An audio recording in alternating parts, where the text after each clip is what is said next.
Minute করে। 1 minute শেষ হওয়ার পর আমরা সতর্ক সংকেত দিব, আর 2 মিনিটে আমাদের বিপক্ষ দলের দলটা থাকে তার দলের পক্ষে নিষিদ্ধ করা উচিত, এটাও যেমন গ্রহণযোগ্য, আবার পাশাপাশি গাইড বই ছাড়া আমরা বিপদ এটাও গ্রহণযোগ্য। আমরা গাইড বই ছাড়া কি হয়ে যাবে, গাইড বই পড়ে পড়ে ল্যাংড়া হয়ে যাচ্ছে, পা ভেঙে যাচ্ছে, আর গাইড বই বন্ধ করে দিলে অন্ধ হয়ে যাবে, দৃষ্টিহীন হয়ে যাবে, কোন দিকে যাবে। বলতে গেলে আমাদের প্ল্যাটফর্মটা এরকমই, যেহেতু আমাদের শিক্ষা ব্যবস্থাটা একেবারে বাস্তবমুখী শিক্ষা ব্যবস্থা তার গোড়ায় পৌঁছাতে পারেনি, তাই আমাদের গাইড বইয়ের বিকল্প নেই, এটাও যেমন সত্য। পাশাপাশি হারিয়ে জেতা অনেক কষ্ট, তার চেয়েও আমার মনে হয় অনেক বেশি ডেভেলপ করেছে আজকে আমাদের সিনেমা। এত সুন্দর বিতর্ক এবং সুন্দর দল নিয়ে আমার মনে হয় আমরা ইয়াজউদ্দিনকে না, আমরা ঢাকা অঞ্চলকে হারিয়ে চ্যাম্পিয়ন অর্জন করতে পারছি। আমি আনন্দিত এবং অভিভূত।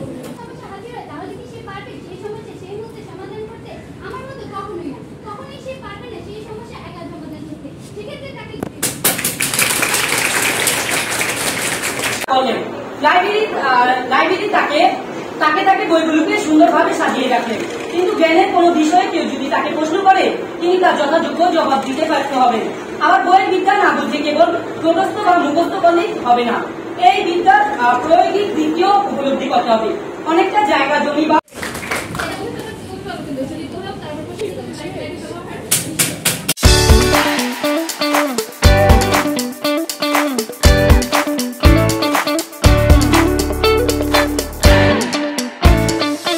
ঐতিহ্যবাহী ব্রাহ্মণবাবু উচ্চ বিদ্যালয়ের পদ্মা সাহিত্য সাংস্কৃতিক পরিষদের আজকের এই বিতর্ক অনুষ্ঠানে সবচেয়ে বেশি ধন্যবাদ জানাচ্ছি আজকে আমাদের সম্মানিত যারা যে শিক্ষকগণ বিচারক হিসেবে আছেন। আজকে স্কুল বন্ধ, তারা পরিবার পরিজনকে সময় দিতেন, সেই সময়টা না দিয়ে আপনাদের জন্য এই সময়টা কিন্তু ব্যয় করে দিচ্ছি।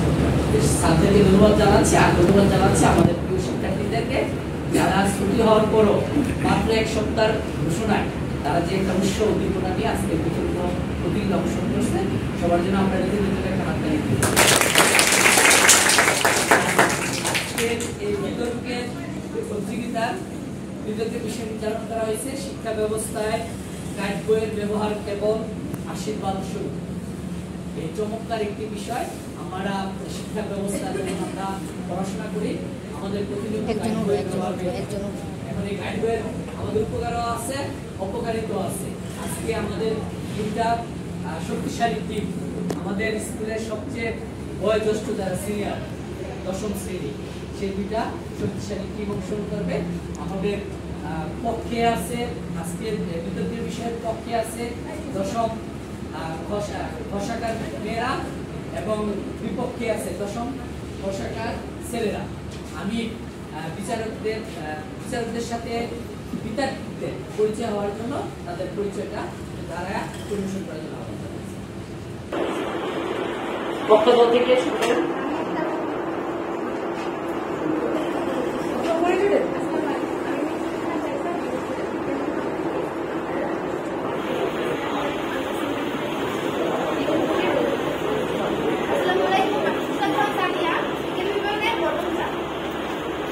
এই পর্যায়ে আহ্বান জানাচ্ছি ছেলেদের থেকে, ছেলেরা যে বিতর্কে অংশগ্রহণ করছে তাদের পরিচয়টা বিচারকের সামনে উপস্থাপন করেছে।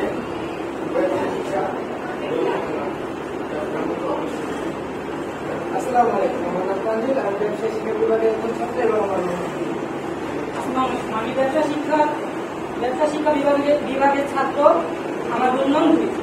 আসসালামু আলাইকুম, আমি ওয়াজিব হোসেন নীরব, আমি ব্যবসায় শিক্ষার একজন ছাত্র, আমার নাম। ধন্যবাদ বিতর্কীদের তাদের বক্তব্য পরিচয় উপস্থাপন করার জন্য। আমাদের যে উপস্থিতি আমরা মূল পর্বে চলে যাই। আমাদের বিতর্কের বিষয় আমি আবারও স্মরণ করে দিচ্ছি। আজকের বিতর্কের বিষয় নির্ধারণ করা হয়েছে শিক্ষা ব্যবস্থায় গাইড বইয়ের ব্যবহার কেবল আশীর্বাদ স্বরূপ। এ পর্যায়ে আহ্বান জানাচ্ছি আমাদের পক্ষ দলের প্রথম বক্তা লামিয়া আক্তারকে তার বক্তব্য।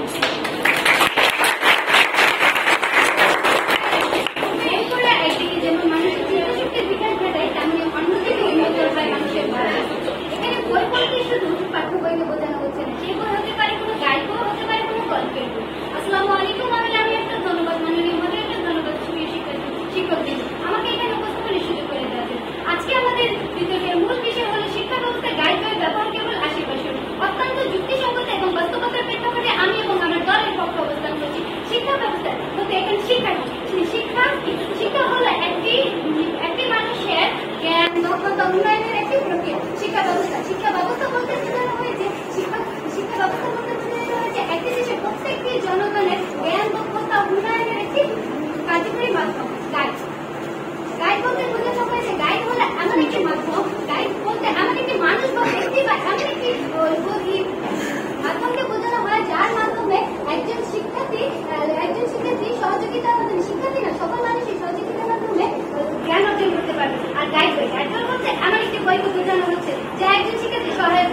যদি বলা হয় পৃথিবীর সবচেয়ে মূল্যবান জিনিস কি, তাহলে আমি বলবো সময়। এই সময় সংরক্ষণেও সময় সাশ্রয়ীটা দায়িত্ব গুরুত্বপূর্ণ ভূমিকা পালন করে। মাননীয় মডারেটর কিন্তু লক্ষ্য করে দেখুন, একজনের সকল শিক্ষার্থী তো আর টিউশনে যেতে পারে না, তাহলে তারা কিভাবে সকল জটিল সমস্যার সমাধান করবে? সেক্ষেত্রে তারা সমাধান করতে পারে গাইড বইয়ের সাহায্য নিতে পারে, কারণ গাইড বইয়ে একটি পাঠ্য বইয়ের সকল জটিল বিষয়গুলি সুন্দরভাবে ব্যাখ্যা প্রদান করা থাকে, যা একজন শিক্ষার্থী অল্প সময়ের মধ্যে খুব দ্রুত সে সময় সম্পর্কে নিজেদের জ্ঞান এবং জটিলতা বিষয় সম্পর্কে জ্ঞান অর্জন করতে পারবে। মাননীয়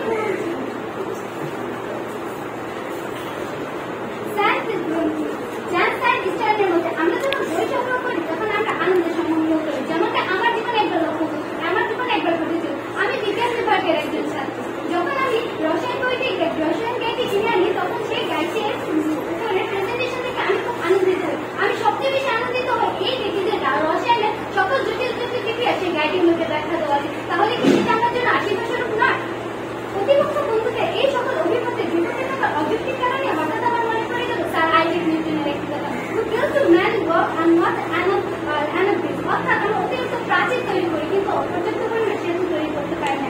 এক্ষেত্রে দেখা যায় আমাদের পাঠ্য বইয়ের মাধ্যমে আমরা অনেক জ্ঞান অর্জন করতে পারি, কিন্তু সেই জ্ঞান উপস্থাপন পাঠ্য বই থেকে আমরা শিখি না, যার কারণে একজন শিক্ষার্থীকে দেখা যায় শিক্ষকের কাছে পড়া দিতে গেলে সে বাধাপ্রাপ্ত হয়। তাকে ইংরেজিতে বলে পাবলিক স্পিকিং হবে। পাবলিক স্পিকিং প্রক্রিয়া এমন একটি ভেদ হিসেবে শিক্ষার্থী কাজ করে, যা কিনা প্রত্যেকটি শিক্ষার্থীর মধ্যে অল্প হলেও দেখা যায়, যা দূরীকরণের ক্ষেত্রে গাইডের সহায়তা ভূমিকা পালন করে। গাইডে আমাদেরকে শেখায় কিভাবে নিজের জ্ঞানকে ধাপে ধাপে উপস্থাপন করতে হয়। সেক্ষেত্রে গাইডে আমাদের আশেপাশের কাজ করে। মাননীয় মডারেটর, শিক্ষা ব্যবস্থায় সৃজনশীল শুরু হয়েছে প্রায় অনেক বছর ধরে। এই সৃজনশীল পরীক্ষায় যেভাবে সৃজনশীল উপস্থাপন করা হয়, একজন শিক্ষার্থী কখনোই পাঠ্য বই পড়ে এসে সেই সৃজনশীল পূর্ণ অ্যান্সার দিতে পারবে না। সেক্ষেত্রে সহায়তা করবে গাইড বই। এমন কিছু শিক্ষক আছে যারা সৃজনশীল ভালো করে ব্যাখ্যা দিতে পারে না। সেক্ষেত্রে শিক্ষার্থীরা কি করবে? আমাদের বিপক্ষ দলের বন্ধুদের কাছে প্রশ্ন রয়ে গেল। সেক্ষেত্রে গাইড বই ব্যবহার করে সে শিক্ষার্থীরা সুন্দরভাবে উপস্থাপন করতে পারবে। ধন্যবাদ মাননীয় মডারেটর, ধন্যবাদ।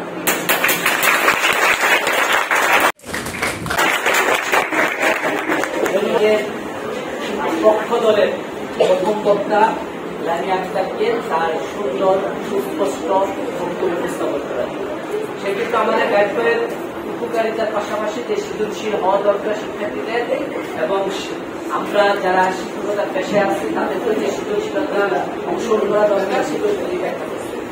এই পর্যায়ে আমরা একটু আবার বলে দিচ্ছি, আমরা যখন প্রথম একটা শব্দ করবো মানে তার 3 মিনিট শেষ হয়ে গেছে, এরপর আমাদের সময় 4 মিনিট, প্রতিটি বক্তা 4 মিনিট সময় পাবে। এরপর যখন আমরা স্কেল দিয়ে বারবার শব্দ করবো তার মানে কি সময় শেষ, থেমে যেতে হবে। তো এই পর্যায়ে আমরা আহ্বান জানাচ্ছি আমাদের বিপক্ষ দলের প্রথম বক্তা আরাফাতকে তার দলের পক্ষে বক্তব্য উপস্থাপন করা।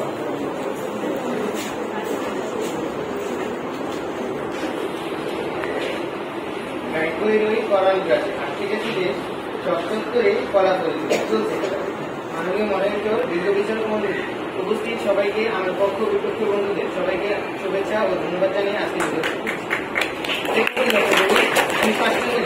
প্রথম থেকে 10ম শ্রেণী পর্যন্ত পাঠ্য বই নোট বই নিষেধাজ্ঞা আইনে 3 নং ধারায় বলা হয়েছে, কোন ব্যক্তি নোট বই মুদ্রণ, প্রকাশনা, আমদানি, বিতরণ অথবা কোন ধরনের প্রচার কিংবা প্রচারণা উদ্দেশ্যে রাখতে পারবে। পরবর্তী ঘটনাটি লক্ষ্য করুন। 2008 সালে গাইড বই প্রকাশকরা গাইড বই ও নোট বইয়ের মধ্যে পার্থক্য সৃষ্টি করে হাইকোর্টের কাছে রিট করে যে আবেদন জানায় তারা নোট বই বিক্রি করেন না, গাইড বই বিক্রি করেন। পরিপ্রেক্ষিতে 2009 সালের ডিসেম্বর মাসে গাইড বই বিক্রির উপর নিষেধাজ্ঞা জারি করে। প্রচলিত এতসব আইন থাকা সত্ত্বেও গাইড বই ব্যবসা কিন্তু অনবরত চলছে। এই মাসে পত্রপত্রিকার শিরোনামে দেখা যায় কিনতে হচ্ছে শিক্ষকের পছন্দ থেকে, অথবা শিক্ষার্থীদের মুখ থেকেও জানা যায় স্কুল থেকে গাইড কেনার জন্য বাধ্য করা হচ্ছে। এমনই একটি প্রেক্ষাপটে দাঁড়িয়ে আজকে নির্ধারিত বিষয়টি হচ্ছে গাইড বই শিক্ষা ব্যবস্থায় কেবলমাত্র আসে। আজকের প্রথম বক্তা হিসেবে আমাকে দায়িত্ব দেওয়া হয়েছে বিষয়টি সঠিকভাবে উপস্থাপন ও পরিবেশন করার জন্য এবং পরবর্তী বন্ধুরা তথ্য ও তথ্য উপস্থাপন ও কন্টেন্টের মাধ্যমে নির্ধারিত বিষয়টি উপস্থাপন করবে। প্রতিপক্ষ বন্ধুরা লক্ষ্য করুন, আজকে যদি শিক্ষা ব্যবস্থাতে একটি কারখানা চিন্তা করা হচ্ছে, যে কারখানার যন্ত্রপাতি হচ্ছে আমার অভিভাবক, আমার শিক্ষক, আমার পাঠ্যপুস্তক, আমার এবং সেই কারখানাটি উৎপাদক হচ্ছে সৃজনশীল ও মেধাবী শিক্ষা। আজকে এই ধারণাকে মাথায় রেখে বিতর্ক সুবিধাদের সংগ্রাম করতে হচ্ছে। পাঠ্যপুস্তকের বিষয়বস্তু বুঝতে এবং সেই সঙ্গে বিভিন্ন প্রশ্ন সেগুলো প্রশ্নগুলোর উত্তর যে বইয়ে দেওয়া থাকে সেগুলো আমাদের গাইড বই। গাইড বই শিক্ষার্থীদের মেধাকে কোনো বৃদ্ধি করে না, বরং এটি তৈরি করা হয় শুধুমাত্র একটি বাণিজ্যিক উদ্দেশ্যে। আর সৃজনশীলতা হচ্ছে কোনো কিছু উদ্ভাবনী ক্ষমতা। মেধা বলতে কোনো নির্দিষ্ট কোনো বিষয়ে দক্ষতা ও পারদর্শিতা অর্জনের সক্ষমতা। অর্থাৎ আজকে সৃজনশীলতা ও মেধা বলতে 1960 সালে বিশিষ্ট মনোবিজ্ঞানী কেলভিন টেইলরের বিখ্যাত তত্ত্ব মাল্টিপল ট্যালেন্ট মডেল অনুযায়ী শুধুমাত্র লেখাপড়া নয়, পাশাপাশি ভাষা, খেলাধুলা, চিত্রাঙ্কন, গণিত সহ মোট 9 প্রকারের সৃজনশীল মাননীয় বিচারক লক্ষ্য। আজকে গাইড বইয়ের উদ্দেশ্য, গাইড বইয়ে মূলত কি কারণে তৈরি করা হয়? এটি শুধুমাত্র তৈরি করা হয় একটি বাণিজ্যিক উদ্দেশ্যে। গাইড বইয়ের প্রথম উদ্দেশ্য থাকে সৃজনশীলতা ও মেধার বিকাশকে গুরুত্ব দেওয়া নয়, বরং মুক্ত বিদ্যাকে দেওয়া, যার ফলে আইসিটির মতো ব্যবহারিক বিষয় মুক্ত বিদ্যায় রূপান্তরিত হবে। যেখানে বর্তমানে 14 শিল্প বিপ্লবের সময়ে আইসিটির মতো বিষয়ে সৃজনশীলতা বিকাশে সবচেয়ে বেশি সুযোগ রয়েছে, সেখানে গাইড বইয়ের কারণে আইসিটির মতো ব্যবহারিক বিষয়ের ক্ষেত্রেও মুক্ত বিদ্যাকে রূপান্তরিত হবে। তাহলে আমাদের শিক্ষার্থীরা কি নিজেদের সৃজনশীলতাকে বিকাশিত করতে পারবে কিভাবে? শিক্ষার্থীরা ঠিকভাবে পাঠ্য বই পড়বে, তাদের আর গাইডের প্রয়োজন হবে। যেখানে বছরের শুরুতেই শিক্ষার্থীদের হাতে দিয়ে দেওয়া হচ্ছে একটা গাইডের লম্বা দিন, যেখানে জোর করে হলে শিক্ষার্থীদের পড়তে হচ্ছে সেই গাইড। এর ফলে শিক্ষার্থীরা মুক্ত বিদ্যায় অভ্যস্ত হচ্ছে, ফলে দিন দিন শিক্ষার্থীদের সৃজনশীলতা আসবে। সুতরাং প্রকৃত জ্ঞান ও পরীক্ষায় ভালো ফলাফল অর্জনের জন্য গাইড নয়, বরং পাঠ্য বই বেশি পাঠ করতে হবে। এই বলে আমি আমার সংক্ষিপ্ত বক্তব্য শেষ করছি। ধন্যবাদ মাননীয় মহাশয়, ধন্যবাদ।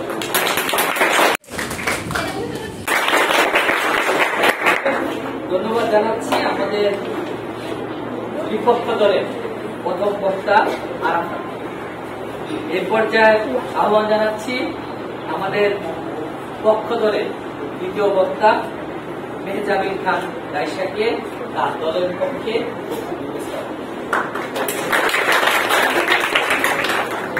আসসালামু আলাইকুম, আমি মেহজাবিন খান রাইসা। ধন্যবাদ সবাইকে আমাকে আমার বক্তব্য উপস্থাপন করতে দেওয়ার সুযোগ দেওয়ার জন্য।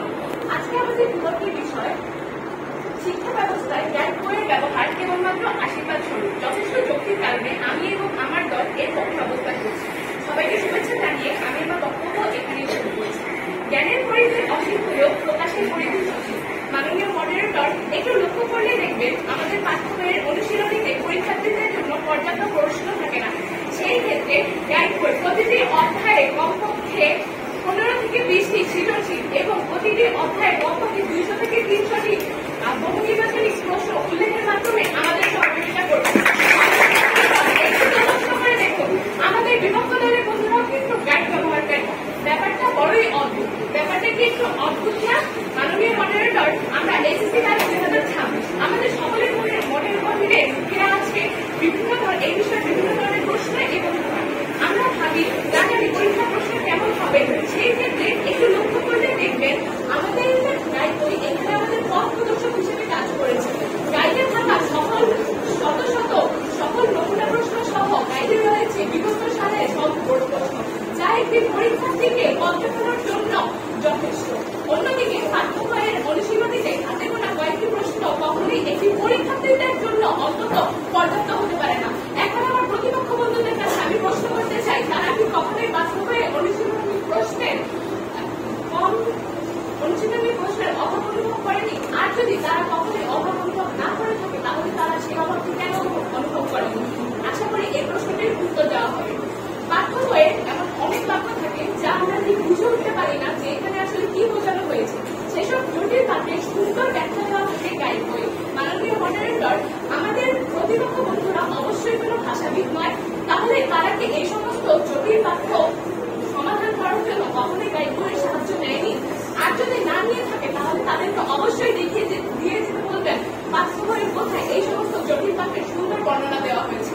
মাননীয় মডারেটর, আমাদের মাতৃভাষা বাংলা, কাজে আমরা অনেকেই ইংরেজিতে দক্ষ নেই। এই জন্য স্বাভাবিকভাবেই 10ম শ্রেণীর ইংরেজি পাঠ্য বইটা আমরা সবাই সুন্দরভাবে রিডিং করতে পারলেও এর অনুবাদে কি বলা হয়েছে বা এখানে আসলে কি বোঝানো হয়েছে তা আমরা ঠিক বুঝতে পারি না। এর সাক্ষী রয়েছে আমাদের সবার ইংরেজি শিক্ষক, তিনি এটি খুব ভালো করেই জানেন। সেই ক্ষেত্রে গাইড বই শত শত নতুন শব্দার্থ আমাদেরকে দিয়ে এবং প্রতিটি পাঠের অনুবাদ আমাদেরকে দিয়ে সাহায্য করেছে আমাদের ইংরেজি চর্চা কার্যক্রমে। মাননীয় মডারেটর, সৃজনশীল প্রশ্নে কোনটি হয়ে থাকে 2, কোনটি 3, কোনটি 4 নম্বর বিশিষ্ট। সেই ক্ষেত্রে আমরা অনেকেই বুঝে উঠতে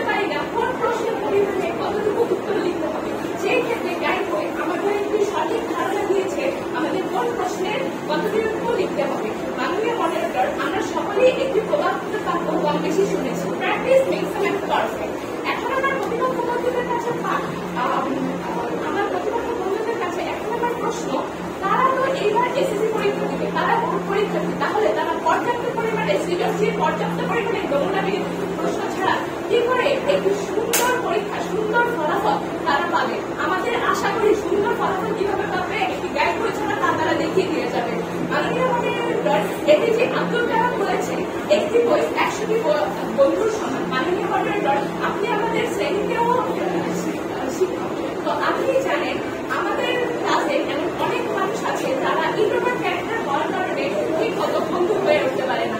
তখন তাদেরকে একটি বন্ধুর মতো কে সুন্দর করে প্রশ্নটি সাজিয়ে গুছিয়ে দেবে, অবশ্যই এখানে তাকে একটি গাইড বই একটি বন্ধুর স্বরূপ কাজ করবে। তার কাছে একটি গাইড বই সহায়তা করবে একটি বন্ধুর মতো। উক্ত সুযোগ প্রদানের মাধ্যমে আমি আমার বক্তব্য এখানে শেষ করছি। সবাইকে ধন্যবাদ। ধন্যবাদ জানাচ্ছি আমাদের পক্ষ দলের দ্বিতীয় বক্তা মেহাজুল খান রাইসাকে, তার দলের পক্ষে এবং বিষয়ের পক্ষে সুন্দর, সাবলীল এবং সুস্পষ্ট বক্তব্য উপস্থাপন করার জন্য। এবার আমরা চলে যাচ্ছি আমাদের বিপক্ষ দলের দ্বিতীয় বক্তার কাছে। আমাদের বিপক্ষ দলের দ্বিতীয় বক্তা তার দলের পক্ষে বক্তব্য উপস্থাপন করবেন। আমি তাদেরকে তার বক্তব্য উপস্থাপন করার জন্য আহ্বান জানাচ্ছি।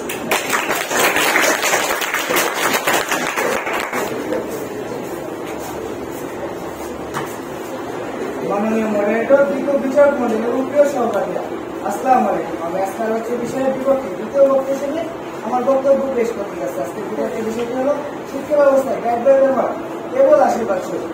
আমার আগের বক্তা সত্যি সম্মতভাবে বলেছেন যে গাইড বই আমাদের চিন্তা শক্তি ও সৃজনশীলতাকে নষ্ট করছে। আমি তার বক্তব্যকে সমর্থন করে আরো কিছু যুক্তি উপস্থাপন করতে চাই। কিন্তু আমার পক্ষদের প্রথম বক্তা বললেন যে রসায়নের যে বিক্রিয়াগুলি এগুলো সুন্দরভাবে দেওয়া থাকে। আসলে কি রসায়নের বিক্রিয়াগুলি মুখস্থ করার বিষয়? গাইড বইতে দেওয়া হয়েছে মুখস্থ করা যাবে, কিন্তু এগুলো প্র্যাকটিক্যাল ভাবে পরীক্ষা করতে হবে। আর এগুলো সৃজনশীল প্রশ্নের গঠনের কথা। আচ্ছা, আমরা কি আসলে গাইড বই থেকে সৃজনশীল প্রশ্নের গঠনগুলো দেখি, সৃজনশীল প্রশ্নের নিয়মগুলো দেখি, নাকি আমরা এগুলো মুখস্থ করি?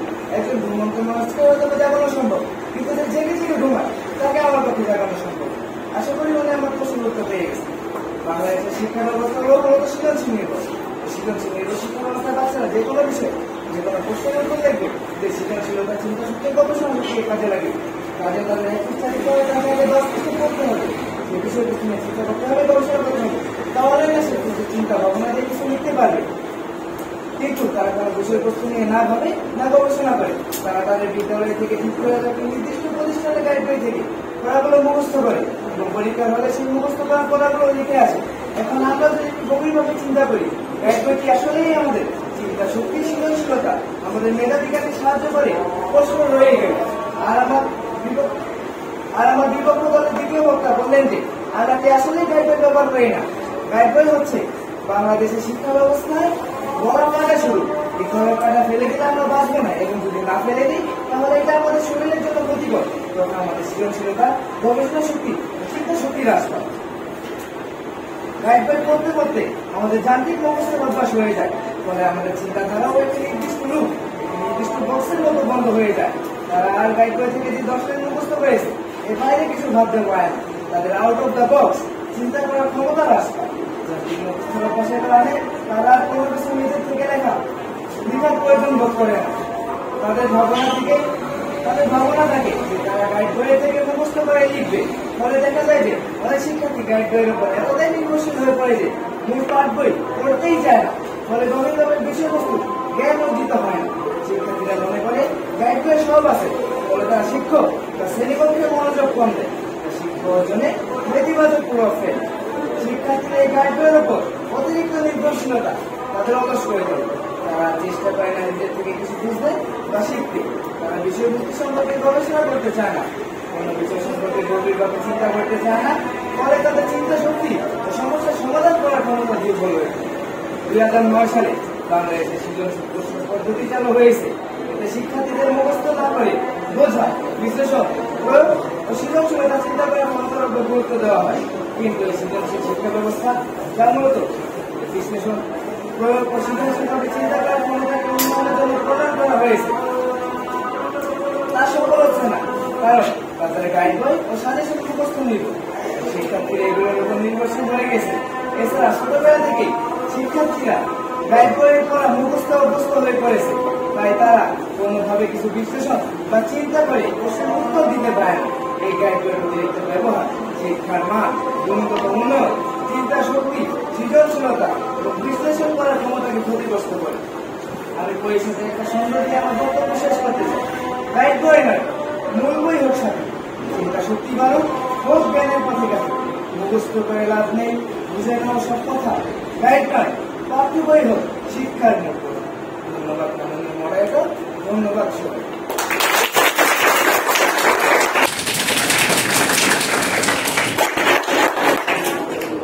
ধন্যবাদ আমাদের বিপক্ষ দলের দ্বিতীয় বক্তা তানজিদকে তার লাস্ট ফিনিশিং ছন্দময় কবিতার ভাষায় বলার জন্য। আমরা এই পর্যায়ে আহ্বান জানাচ্ছি আমাদের পক্ষ দলের তৃতীয় বক্তা তাসমিয়া আবেদিনকে তার এবং তার দলের পক্ষে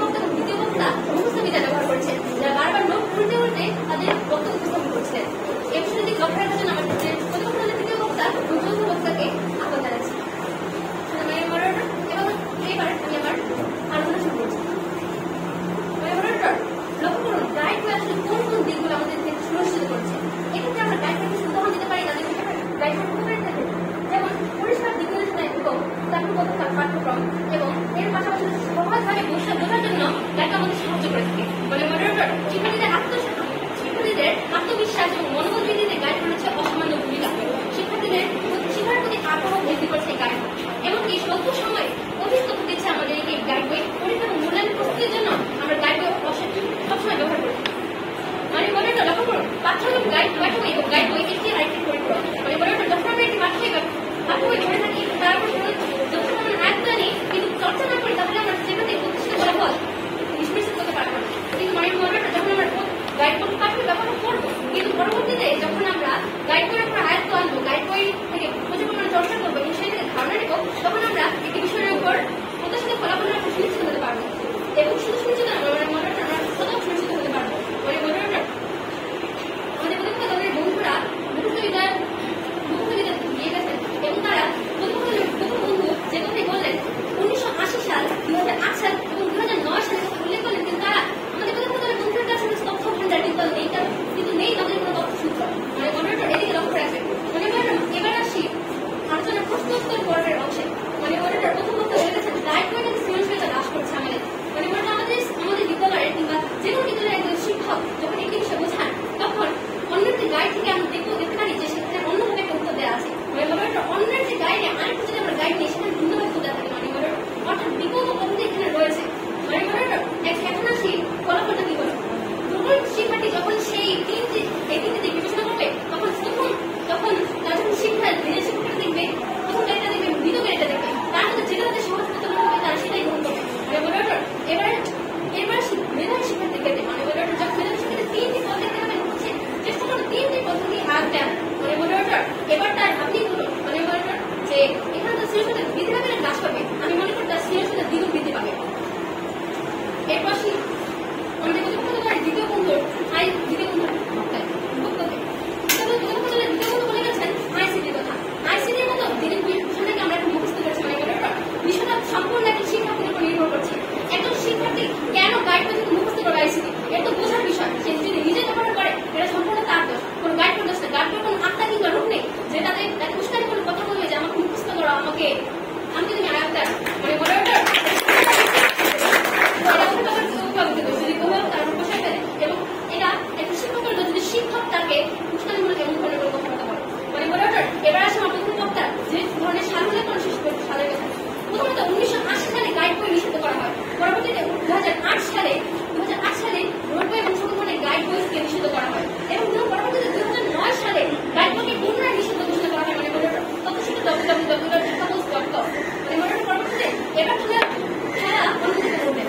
2016 সালে গাইড বই এবং নোট বইকে বৈধতা ঘোষণা করে পোস্ট আইন শুরু করা হয়। মানে এর কি কারণ হয়েছিল আমাদের সাথে বলতে পারবেন কেন হঠাৎ করে এরকম নোটটা খেলার মন নিবা। মানে মডারেটর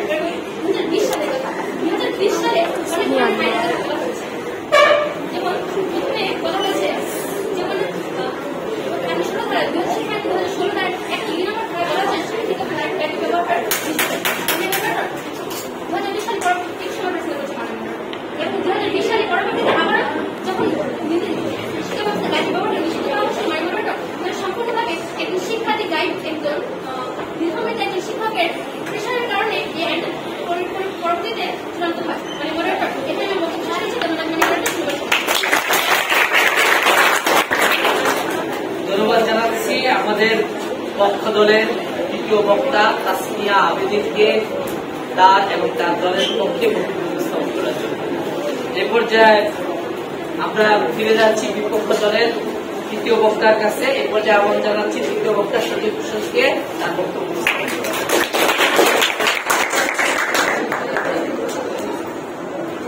গ্রন্থগত বিদ্যা আর পরস্পর ধর্ম, নহে বিদ্যা নহে ধর্ম প্রয়োজন। মাননীয় মডারেটর ও বিজ্ঞ বিচারক মন্ডলী, উপস্থিত সবাইকে আমার আন্তরিক শুভেচ্ছা ও ধন্যবাদ জানিয়ে আজকে বক্তব্য শুরু করছি। ধন সম্পদের যদি নিজের নিয়ন্ত্রণে না থাকে তবে দরকার সময় তো তা কোনো কাজে আসে না। একবারে জ্ঞান যদি শুধু বইয়ের পাতেই আটকে থাকে, সে বিদ্যা ব্যক্তি তার নিজ জীবনে কাজে লাগাতে পারে না। মানুষের অভিজ্ঞতা ও প্রমাণলব্ধ জ্ঞান বইয়ের মধ্যেই সঞ্চিত থাকে। বই পাঠ করলে পৃথিবীর সব ধরনের জ্ঞানের সঙ্গে পরিচিত হওয়া যায়। কেউ যদি নিয়মিত বই পড়ে তাহলে সে ধীরে ধীরে নিজেকে জ্ঞানী করে তুলতে পারবে। বই থেকে অর্জিত এই জ্ঞান দিয়ে সে নিজের এবং অন্যের প্রয়োজন মেটাতে সক্ষম। বই থেকে আহরিত জ্ঞান থেকে সে নিজে যেমন আলোকিত হতে পারবে এবং অন্যকেও আলোকিত করতে পারবে। কিন্তু জ্ঞান যদি শুধু বইয়ের মধ্যেই শুধু আবদ্ধ থাকে তাহলে তা কারো কোনো কাজে আসে না। ধরা যাক কোনো ব্যক্তি লক্ষ লক্ষ টাকা ব্যয় করে হাজার হাজার বই কিনলেন আর তা দিয়ে লাইব্রেরি প্রতিষ্ঠা করলেন। লাইব্রেরি তাকে বইগুলোকে সুন্দরভাবে সাজিয়ে রাখলেন। কিন্তু জ্ঞানের কোনো বিষয়ে কেউ যদি তাকে প্রশ্ন করে তিনি তার যথাযোগ্য জবাব দিতে পারতে হবে। আবার বইয়ের বিদ্যা না বুঝে কেবল মুখস্থ বা মুখস্থ করলেই হবে না, এই বিদ্যার প্রয়োগিক দিকটিও উপলব্ধি করতে হবে। অনেকটা জায়গা জমি বা অর্থের মতো নিজের সম্পত্তি অন্যের হাতে থাকলে তা ভোগ করা যায় না। অন্যের কাছে থাকা অর্থ আর বইয়ের পাতা সীমাবদ্ধ জ্ঞান এভাবে সমাপ্ত করে যায়। বইকে শুধু পাশের উপকরণ মনে করলেই চলবে না, বইয়ের জ্ঞানকে জীবনে কাজে লাগাতে পারলেই তবে সার্থকতা। আবার বর্তমান সময়ে বইয়ের বিদ্যাকে প্রাধান্য দেওয়া হচ্ছে।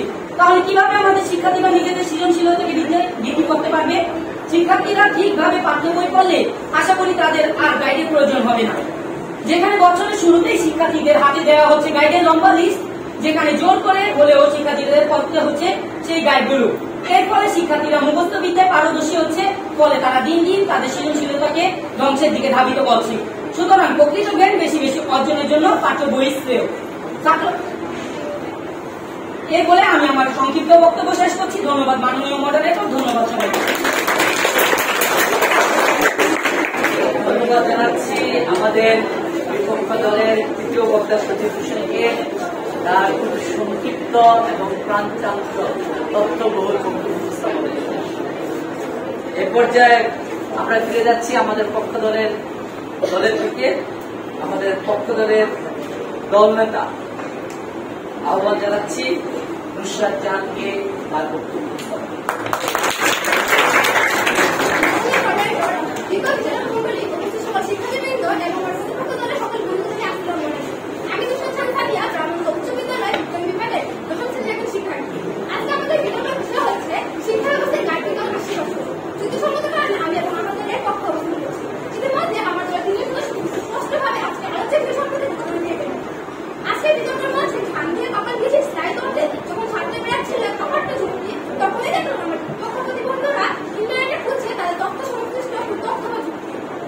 সত্যি হাসি আসবে, ইচ্ছা করলে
বিশুদ্ধ করা হয় অথচ ডাক্তারের ঘর পৃথিবীর ঘর এবং 2020 সাল আবার পুনরায় ঘরকে বিশুদ্ধ করতে চাওয়া হয় কিন্তু 2008 সাল থেকে 2025 সাল 17 বছর এবং 2020 সাল 2025 সাল পর্যন্ত কিন্তু 5 বছর এর মধ্যে কেউ তারা সফল হয় এতে আমার মধ্যে কোনো কমিউনিকেশন হয়েছে না তাহলে আমি এটা বলে দিচ্ছি কারণ বর্তমান শিক্ষা ব্যবস্থায় প্রত্যেকটা শিক্ষার্থীর জন্য গাইড বই রয়েছে 80% বিধায় প্রত্যেকটা শিক্ষার্থীর হাতে রয়েছে গাইড বই তারা গাইড বইগুলো নির্ভর করে আসছে এবং সেই এবং একটা দিকে লক্ষ্য করে দেখা যাবে যে এডুকেশন পলিসি 2018-19-এর মধ্যে দেখা যাচ্ছে মাধ্যমিকের 57% শিক্ষার্থী সেটা গাইড বইয়ের উপর নির্ভর করে অবশ্যই এই ক্ষেত্রে গাইড বই ব্যবহার করতে 5% বিধায় তারা গাইড বইয়ের উপর নির্ভর করে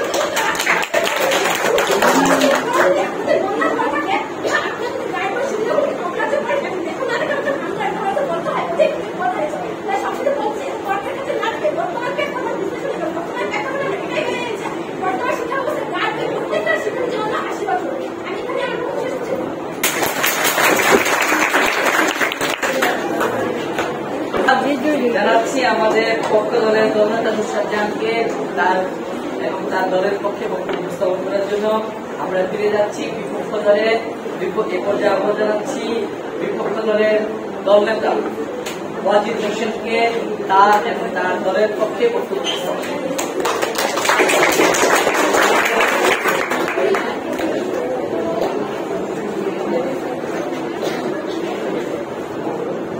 গাইড বই যদি হতো প্রকৃত বন্ধু আমাদের তাহলে তার থেকে পেতাম আমরা প্রকৃত জ্ঞান, কিন্তু গাইড বই বন্ধু নয় বরং শত্রু আমাদের।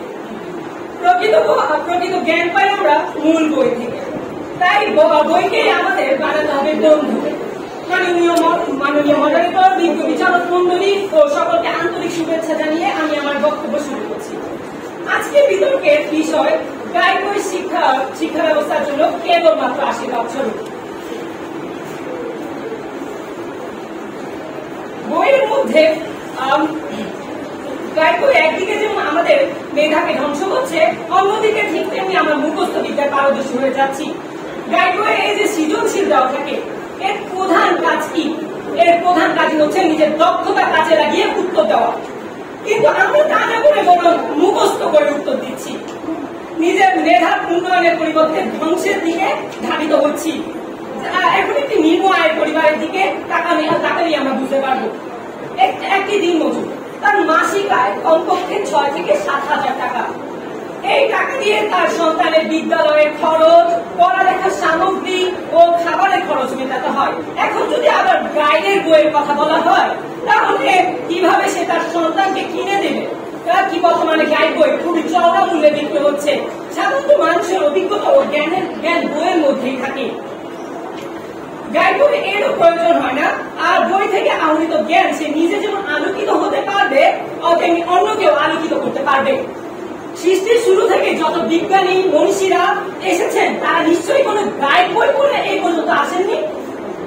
তারা নিজেদের অধ্যবসায় কাজে লাগিয়ে পৃথিবীব্যাপী বিখ্যাত হয়েছেন। আবার বর্তমানে চতুর্থ বিপ্লবের সময়ে এসেও আমরা বিভিন্ন বিষয়গুলো মুখস্থ করছি। এছাড়া মাননীয় বিচারক মন্ডলী, আমাদের দেশের প্রায় 92% শিক্ষার্থীরাই মুখস্থ বিদ্যায় অভ্যস্ত হয়ে জীবন করছে বিপন্ন। এছাড়া বিদ্যালয়ের শিক্ষার্থীরা পাঠ্য বই না করে পড়ছে গাইড বই শ্রেণীকক্ষে। আবার 2019 সালের এক প্রতিবেদনও দেখা যায়, প্রত্যেকটা শিক্ষার্থী হচ্ছে মুখস্থ বিদ্যার এক বিশাল শিকার। আবার নিম্ন আয়ের পরিবারে মা বাবা এত চাপ সামলাতে না পেরে তারা শিশুকে কাজে পাঠিয়ে দিচ্ছে। এর ফলে আমাদের সমাজে তৈরি হচ্ছে শিশু শ্রম এবং নানা ধরনের অপরাধ। এখন আমি আমার বিপরীত আমার পক্ষ দলের একজন বলে গেল যে শিক্ষার্থীরা গাইড আমাদের জন্য খুবই প্রয়োজন, কিন্তু কিভাবে গাইড আমাদের জন্য প্রয়োজন? আমরা যদি নিজস্ব পাঠ্য বইটা ভালো করে পড়ি, তাহলে আমরা গাইডের বইয়ের অ্যান্সার গুলো দিতে পারবো। কিন্তু আমরা তো পাঠ্য বই পড়ি না, তাহলে আমরা কিভাবে আবার গাইড বইয়ের কথা আনি? ধন্যবাদ বিচারক মন্ডলী, সকলকে ধন্যবাদ জানিয়ে আমি আমার বক্তব্য।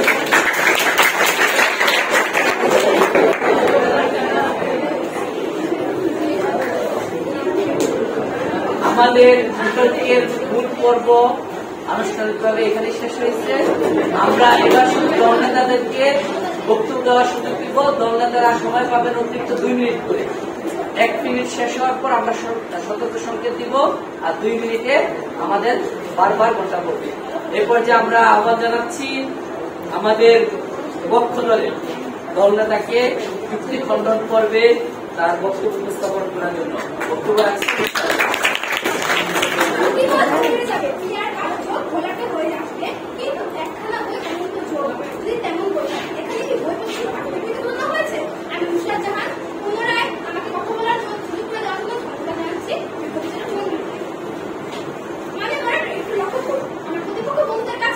বেশ কয়েকটি প্রশ্ন থেকেছিল আমার দলের প্রথম ভিডিও তিনি বক্তারা, কিন্তু তারা কিন্তু যথার্থভাবে একটা প্রশ্ন উত্তর দিয়ে যান। তিনি আপনি একটু লক্ষ্য রাখবেন।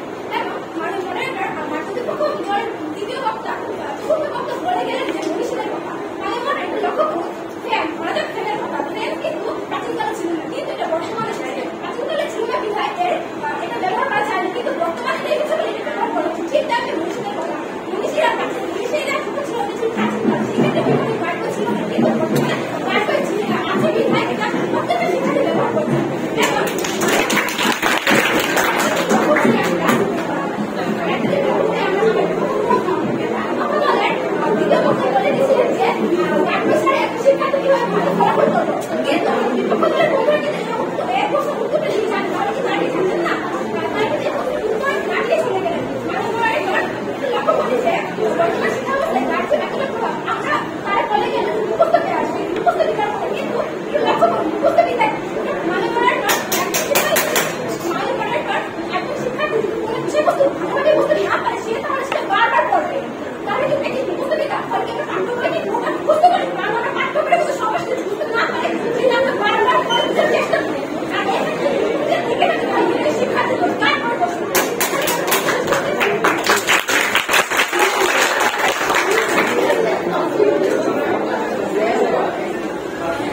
ধন্যবাদ জানাচ্ছি আমাদের পক্ষ দলের দলনেতা জানকে যুক্তি খণ্ডন করবে তার বক্তব্য উপস্থাপন করার জন্য।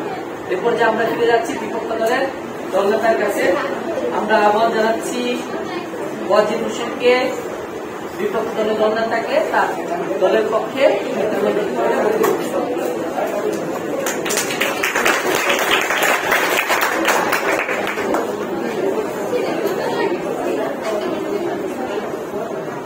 যুক্তি খণ্ডনের জায়গায় এখানে আসবে দলনেতা। মাননীয় মডারেটর, বিজ্ঞ বিচারক মণ্ডলী ও সকলকে আন্তরিক শুভেচ্ছা জানিয়ে আমি আমার যুক্তি খণ্ডন পর্ব অনুষ্ঠিত করছি। আমার পক্ষ দলের এক বক্তা বলে গেল যে তার আগের দিনে বড় বড় মনীষীরা, বিজ্ঞানীরা তারা কি গাইড, অন্তত গাইড দেখে তো করেন, তারা নিজেদের মেধা কাজে লাগিয়েছে। অন্তত নিজেদের মেধা কাজে লাগিয়ে তারা এই পৃথিবীব্যাপী বিখ্যাত হয়েছে। নিউটন, আমরা যদি বিজ্ঞানী নিউটনের দিকেই তাকাই তাহলে তো বুঝতে পারবো তিনি কি কোনো গাইড বই পড়ে তার পৃথিবীব্যাপী বিখ্যাত হয়েছেন? না, তিনি তো নিজের অধ্যবসায় কাজে লাগিয়ে পৃথিবীব্যাপী বিখ্যাত হয়েছেন। বইগুলো, আচ্ছা এখন একটি বিষয় লক্ষ্য করি, গাইড বই আমাদেরকে সময়ের সাথে সাথে তাল মিলিয়ে চলতে সাহায্য করছে না, বরং আমাদেরকে আরো ধ্বংসের দিকে ধাবিত করছে। একদিকে বই আমাদেরকে যেমন শিখাচ্ছে নতুন কিছু, এবং বই আমরা এখন কি করছি, বই না পড়ে গাইডে চলে যাচ্ছি। গাইডের মাধ্যমে আমরা গাইডের নতুন নতুন জ্ঞানগুলো আহরণ করছি, কিন্তু এইদিকে আমরা বইয়ের দিকে লক্ষ্য রাখছি না। বইয়ের মধ্যে যে জ্ঞানগুলো থাকছে সেগুলো না লক্ষ্য রেখে গাইডের বিভিন্ন বড় বড় সৃজনশীলগুলো মুখস্থ করছি এবং পরীক্ষা হলে তা লিখে দিয়ে আসছি। কিন্তু আমরা যদি বিভিন্ন পরীক্ষার দিকে তাকাই তাহলে দেখো বেশিরভাগ প্রশ্ন ওই বইকে ফলো করেই করছে।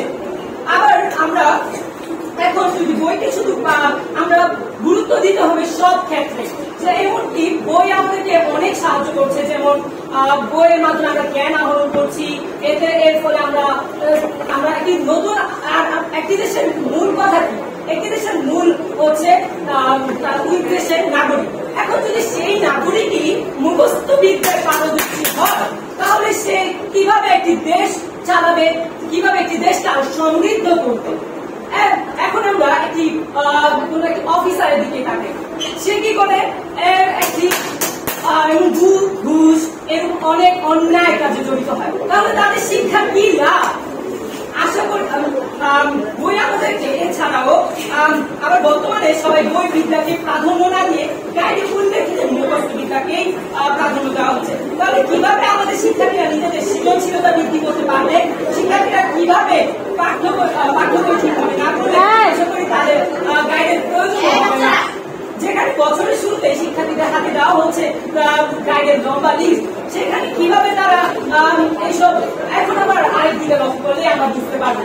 যেমন একটা শিক্ষার্থী যখন তার নিম্ন আয়ের পরিবারের যখন একটি শিক্ষার্থী তার বাবা মাকে বলে আমার গাইডের প্রয়োজন, তখন সেই শিক্ষার্থীর বাবা মা নিশ্চয়ই বলবে তোমাকে স্কুলে ভর্তি করছি, তোমাকে সব ক্ষেত্রে গাইডেরও প্রয়োজন। এক্ষেত্রে তাকে কি করবে? তার পরিবার এত কিছু চাপ সহ্য না করতে পারে পেরে বিভিন্ন অপরাধ তার সন্তানকে দিয়ে একটা অপরাধমূলক কাজে তার সন্তান জড়িয়ে পড়বে, শিশু শ্রম হবে, এতে সমাজে আরো বড় বড় অপরাধ সংঘটিত হচ্ছে। ধন্যবাদ বিচারক, মাননীয় বিচারক মন্ডলী ও সকল শুভেচ্ছাকে আমি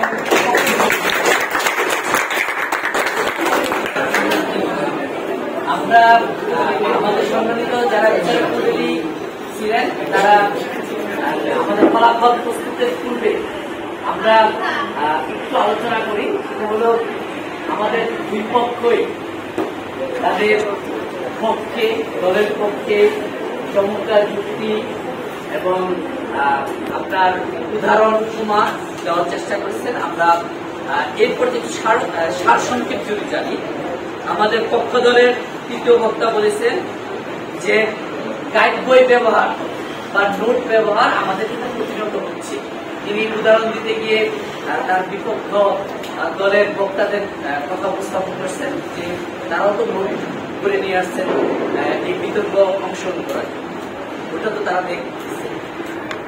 এরপর আমরা যদি বিপক্ষ দলের দ্বিতীয় বক্তার দিকে তাকাই, তিনি বলেছেন যে সৃজনশীল হতে হবে। আসলে কি আপনার গাইডটা আমাদের একটা রাস্তা, গাইডটা কি আমাদের একটা রাস্তা। যদি কেউ গাইড পুরোপুরি ফলো করে তাহলে তার পক্ষে প্রকৃত শিক্ষা বা বিদ্যা অর্জন করা দুর্বিষহ হয়ে যায়। গাইডটাকে ফলো করে তাকে এগিয়ে যেতে হবে। তারা বলছেন যে সৃজনশীল হতে হবে। এই সৃজনশীলতা আমাদেরকে মূল বইয়ের দিকে যে পাঠ্যপুস্তক আছে সেটা থেকে আমাদের করতে হবে, দাবিত হতে হবে। তিনি তার পক্ষে যুক্তি উপস্থাপন করেছেন। আমরা দল নেতার দিকে যাই, পক্ষ দলের সে গাইড বই সম্পর্কে বলেছেন যে যদি আমরা গাইড বই ফলো করি তাহলে একজন যে দরিদ্র, আমাদের সবার তো আর্থিক অবস্থা সমান থাকে না, যে একটা দরিদ্র ফ্যামিলির ছেলেও যদি যে প্রাইভেট না পড়ে শুধু গাইড বইকে ফলো করে তাহলে সে বড় কিছু হতে পারে, পরীক্ষা ভালো রেজাল্ট করতে পারে। আমরা বিপক্ষ দলে চলে যাই, বিপক্ষ দলের দলনেতা বলেছেন তার দলের পক্ষে এবং বক্তব্যের পক্ষে যে আমাদের যারা এই পৃথিবীতে মনীষী ছিলেন, যাদেরকে আমরা আদর্শ হিসেবে ফলো করি, যাদেরকে আমরা আইডল মানি, তারা কিন্তু সব মনীষীদের সৃজনশীল ছিলেন, কেউ গাইড বই ফলো করতেন না। তিনি নতুন নতুন তথ্য দিয়ে নতুন নতুন উপস্থাপন করে, তারা যুক্তি দিয়ে, তারা নতুন নতুন উদ্ভাবন করে তার সৃজনশীলতা উপরে তুলে দিয়েছেন। সেক্ষেত্রে তিনি কিছু বিজ্ঞানীর নাম বলেছেন। এইটা যে আমাদের গীতা, আমরা শিক্ষার্থীদের যে কোনো বিষয়ের প্রতি আমরা লক্ষ্য রাখি, যে কোনো বিষয় উপকারী দিকও আছে, আমাদের খারাপ দিকও আছে। কিন্তু আমরা যদি উপকারী দিকগুলো গ্রহণ করি, খারাপ দিকগুলো বর্জন করি, তাহলে আমাদের জীবনটা কিন্তু কি একটা আলোকময় হয়ে যাবে, মানে উজ্জ্বল হয়ে যাবে। সে কারণে যেহেতু আমাদের সৃষ্টিকর্তা আমাদেরকে উপযুক্ত জ্ঞান দিচ্ছেন, বিচার দিচ্ছেন, বুদ্ধি দিচ্ছেন, আমাদের সামনে অনেক কিছু থাকবে। আমরা নিজেরটাকে নিজের বিবেক খাটিয়ে, বুদ্ধি খাটিয়ে, আকল খাটিয়ে যেটা আমাদের জন্য সঠিক আমরা সেটাই করি। আমরা আবারও ধন্যবাদ জানাচ্ছি আমাদের পক্ষ এবং বিপক্ষ দলকে। তারা চমৎকার এই স্বল্পতম সময়ে প্রিপারেশন নিয়ে, প্রস্তুতি নিয়ে তাদের দলের এবং বিষয়ের উপর বক্তব্য উপস্থাপন করেছেন। আমরা আমাদের বিচারক মন্ডলীদের কাছ থেকে কিছু কথা শুনবো। এই পর্যায়ে আমরা আমাদের বিচারক মন্ডলী ছিলেন 3 জন, আমাদের বিদ্যালয়ের স্বনামধন্য শিক্ষক। আমি এই পর্যায়ে আহ্বান জানাচ্ছি বিচারকদের পক্ষে বক্তব্য রাখার জন্য আমাদের নারীদের এই পর্যায়ে আমাদের বিতর্কী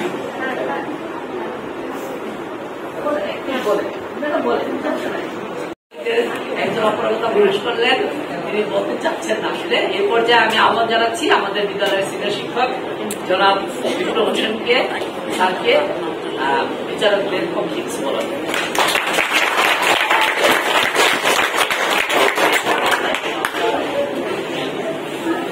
ধন্যবাদ সবাইকে। আজকে আমরা ভাবছিলাম বিতর্ক প্রতিযোগিতা আয়োজন হয়তো আমাদের অনভিজ্ঞতা এমন কোনো অনাকাঙ্ক্ষিত আয়োজন হয়ে যায় কিনা, কিন্তু সত্যি আন্তরিকভাবে আমি একটু অভিভূত। এত চমৎকার আমাদের শিক্ষার্থীরা চিন্তা শক্তিকে উপস্থাপন করতে পারে, লালন করতে পারে, এটা আমার ব্যক্তিগতভাবে আমারই অজানা। আমি সত্যি তোমাদের কাছে অনেক কৃতজ্ঞ। তোমাদের এত সুন্দর বাচন ভঙ্গি প্লাস অল্প পরিসরে তোমাদের বিতর্কের প্রস্তুতিটাকে উপস্থাপন করার মতো তৈরি করছো, এটা আমাদের বিদ্যালয়ের জন্য অনেক গর্বের বিষয়। তোমরা দুই দলই খুবই ভালো করছো, দুই দলকেই আমি আন্তরিকভাবে অভিনন্দন জানাই। নির্দেশনামূলক আজকে আমাদের টপিকটা যেটা ছিল আমরা আসলে পক্ষে বিপক্ষে সবাই বিতর্কের বিষয়গুলো এমনই থাকে, দুইটাই গ্রহণযোগ্য। গাইড বই জীবন নিষিদ্ধ করা উচিত, এটাও যেমন গ্রহণযোগ্য, আবার পাশাপাশি গাইড বই ছাড়া আমরা বিপদ, এটাও গ্রহণযোগ্য। আমরা গাইড বই ছাড়া কি হয়ে যাবো, গাইড বই পড়ে পড়ে ল্যাংড়া হয়ে যাচ্ছি, পা ভেঙে যাচ্ছে। আর গাইড বই বন্ধ করে দিলে অন্ধ হয়ে যাবে, দৃষ্টিহীন হয়ে যাবে। কথা বলতে গেলে আমাদের প্ল্যাটফর্মটা এরকমই, যেহেতু আমাদের শিক্ষা ব্যবস্থাটা একেবারে বাস্তবমুখী শিক্ষা ব্যবস্থা, তার উপরে পৌঁছাতে পারেনি, তাই আমাদের গাইড বইয়ের বিকল্প নেই, এটাও যেমন সত্য। পাশাপাশি গাইড বই যেভাবে আমাদেরকে ধ্বংস করতে কোথায়, আমরা বিতর্কের টপিকটাকে যে যেভাবে উপস্থাপন করছে না কেন, আমার কাছে মনে হচ্ছে যেন তোমরা বিতর্কের বিষয়বস্তুটাকে সেইভাবে করতে পারবে। বিতর্কের বিষয়ে কিছু উপসর্গ থাকে, এই জায়গাটাকে তোমরা না খুব বেশি জোরালো ব্যবহার করতে পারবে। যেমন একটা শব্দ ছিল কেবল, কেবল কেবল শব্দটা হবে তোমরা গুরুত্ব দেওনি, এটা আমার কাছে একটু আশ্চর্য লাগছে। কেবল আশীর্বাদ, কেবল শব্দটাকে তোমরা কেন যেন অ্যাভয়েড করছো, এবং এটাই কিন্তু আসলে তোমার পয়েন্ট বা জেতার একটা পদ্ধতি। কিন্তু হয়েছে আমাদের যারা গাইড বইয়ের বিপক্ষে কাজ করছো, তোমরা সবাই কিন্তু মুখস্থ দেখে দেখে বলছো, এটা আমার কাছে খুব বেশি রোড মনে হয়েছে। আমরা গাইড বই মুখস্থ বিপক্ষে কথা বলতেছি, আবার মুখস্থ বইয়ে বলতেছি, আমাদের এগুলো আসলে চর্চা অভাব ছিল, যার কারণে ভবিষ্যৎ আমরা জিনিসগুলো আয়োজন সচেতন। আর সহজ ভাষা আমি যেটা আমার ব্যক্তিগতভাবে মনে হয়েছে, এই দুটো জিনিসকে আমি আমার মতো এইভাবেই তুলনা করি। কোরআন হচ্ছে আমাদের সর্বোচ্চ গ্রন্থ, এতে কোনো সন্দেহ নেই। আর কোরআনের সর্বোচ্চ ব্যাখ্যা হাদিস ছাড়া পাওয়ার কোনো সুযোগ নেই। কোরআনে আছে তোমাকে নামাজ পড়তে হবে, কিন্তু হাদিসে আছে প্রতিদিন কয়েকত নামাজ পড়বা, কয়েকত রাকাত করে পড়বা, কি ভঙ্গিমায় পড়বা। নামাজ পড়ার পদ্ধতিগুলোর, সিস্টেমগুলোর, ডিজাইনগুলো কিন্তু আমরা হাদিসের কাছ থেকে শিখছি। কোরআন হচ্ছে আমাদের মেন বই, সাথে সব সাদৃশ্যপূর্ণ, আর গাইড বই হচ্ছে আমাদের হাদিসের সাথে সাদৃশ্যপূর্ণ। হাদিস হচ্ছে এটা গাইড, দিক নির্দেশনা দেয়, গাইড দেওয়া তোমাকে গাইড দেওয়া। আমরা এই অর্থই না যে মেন বইয়ের থেকে জ্ঞান অর্জন করবো না, মেন বইটাকে ফেলেই দিব আর গাইড বইটাকে আমরা একেবারে লক্ষ্যে দিব। এখন সমস্যাটা গাইড বইটা একান্তই প্রয়োজন। পাশাপাশি যে জিনিসটা আসলে পক্ষে যাদের বিতর্কের মূল লক্ষ্য ছিল, আমরা গাইড বইটাকে হাতে নিয়ে মূল বইটাকে একেবারে ফেলে দিচ্ছি, এই জায়গায় ওদের জোরালো অভিযোগ। আমরা আশা করি যে ওদের কথাটা আমরা বুঝবো। ওদের মন্তব্যটা হচ্ছে প্রধান মেন বইটাকে, পাঠ্য বইটাকে সর্বোচ্চ প্রাধান্য দেব, তুমি গাইড বই না ধরলেও বেশি সমস্যা হবে। কিন্তু তুমি যদি শুধু গাইড বইয়ের উপরে নির্ভরশীল হও, মেন বইটাকে একেবারেই পেছনে ফেলে দাও, তাহলে তুমি কোনোভাবে কাঙ্ক্ষিত লক্ষ্যে পৌঁছানো সম্ভব নয়। এই জন্যই আমার বিতর্কে যে টপিকটা ছিল অনেক অত্যন্ত চমৎকার একটা টপিক, যিনি বাছাই করছেন তাকে অসংখ্য ধন্যবাদ। আর পাশাপাশি এই টপিক থেকে আমাদের মূল লক্ষ্যটা অর্জন করবো, আমরা মেন বইটাকে প্রাধান্য দিব, সর্বোচ্চ মেন বইয়ের উপর প্রাধান্য দিব, এবং ভালো রেজাল্টের জন্য, অনুশীলনের জন্য গাইড বইকে আমি পরীক্ষা ফেলবো, আমি শিখবো মেন বই থেকে, পরীক্ষা দেবো গাইড বই। এই নীতিটা যে অবলম্বন করবে তার জন্য মেন বই গাইড বই দুটোই মা এবং বাবার সমতুল্য। আমাদের মেন বই মা, গাইড বই বাবা, কোনোটাকে ফেলতে পারবো না, দুইটাকেই লালন করতে হবে, এবং দুইটার সমন্বয় আমরা পূর্ণাঙ্গ জ্ঞান লাভ করতে সক্ষম হবো। আশা করি আমরা সবাই এটাকে লাভ করার চেষ্টা করবো।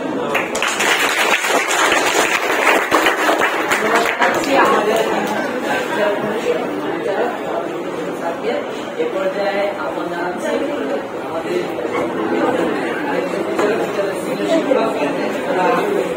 আবু তালেব মিয়া সাহেব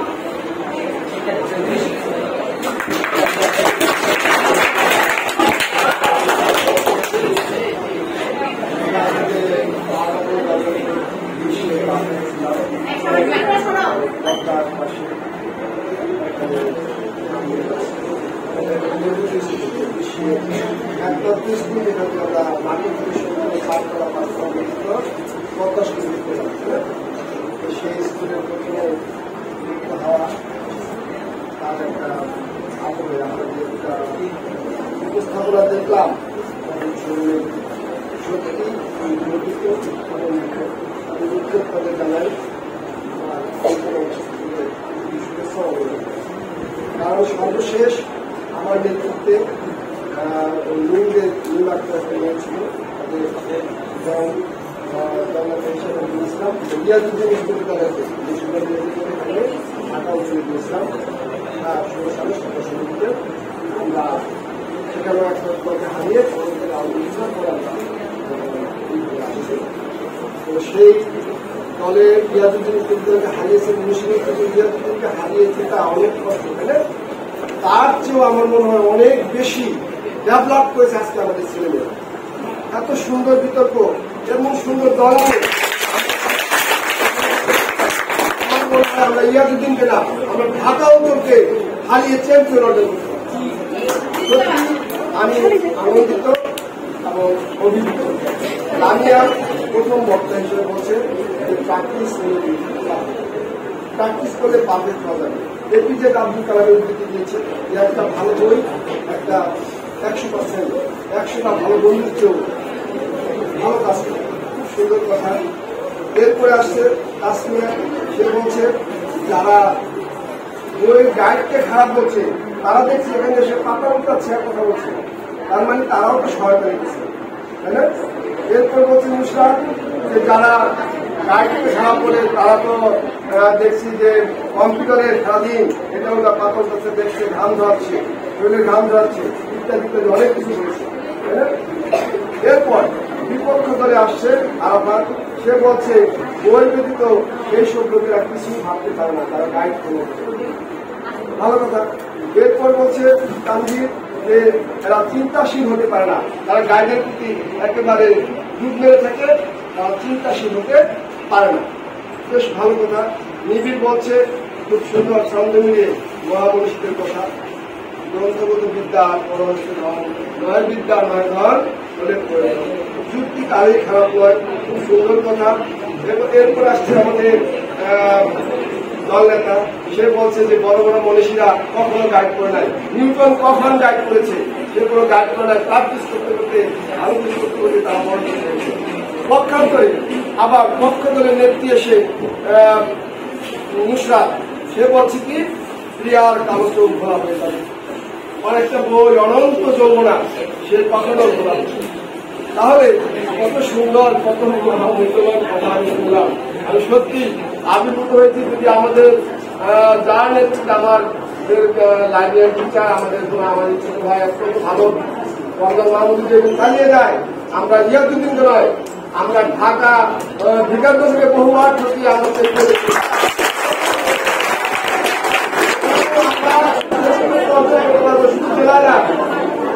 যাই হোক, আমি এইসব আর্থিকদের দ্বিতীয় অভিনন্দন জানাবো। আমি নিজে ভাষা দিতে পারছি না, আমি হয়তো আজ একটা বছর আছে, আমি দেখতে পেলাম যে একটা সত্যি একটা আশার আলো যে আমাদের প্রয়োগ করে সত্যি আমরা গ্রামগঞ্জে আবার শ্রেষ্ঠ ছিলাম, সেই শ্রেষ্ঠত্ব অর্জন করতে পারবো।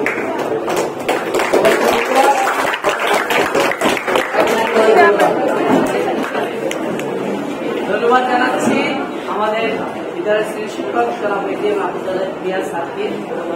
এই পর্যায়ে আমাদের ফলাফল প্রস্তুত হয়ে গেছে, এখন আমরা ফলাফলের জন্য বিরাট অপেক্ষা আছি সবাই, তাই না? আমরা ফলাফল ঘোষণা দেওয়ার জন্য আহ্বান জানাচ্ছি আমাদের বিচারকের পক্ষে জনাব নাহিদ আক্তারকে আজকে বিতর্কের জনাব নাহিদ আক্তার।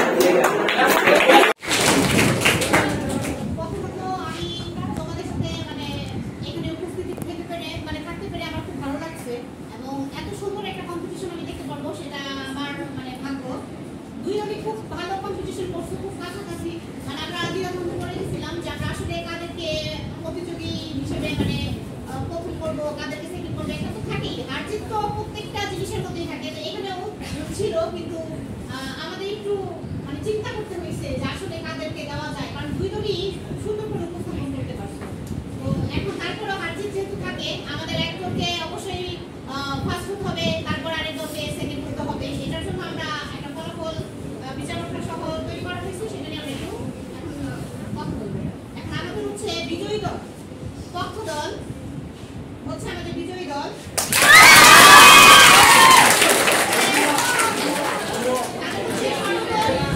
নাম্বার হচ্ছে 234 এবং বিপক্ষে হচ্ছে 225 সর্বমোট। আমাদের পক্ষ দল আর বিপক্ষ দলের মধ্যে একজনকে শ্রেষ্ঠ পক্ষ হিসেবে আমরা আর কি বাছাই করেছি। শ্রেষ্ঠ পক্ষ হচ্ছে নুসরুজ্জামান দলনেতা।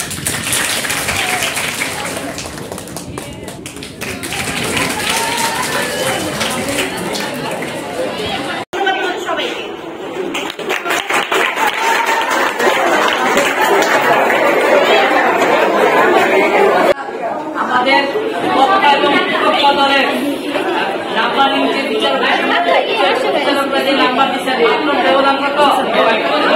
মানে আমাদের উভয় দলে ভালো পারফরমেন্স করছে। আপনাদের জন্য পুরস্কার আছে, আমাদের সভাপতি মহোদয় বলেছেন পুরস্কার দিবেন, আমরা অবশ্যই পুরস্কৃত করবো। আজকে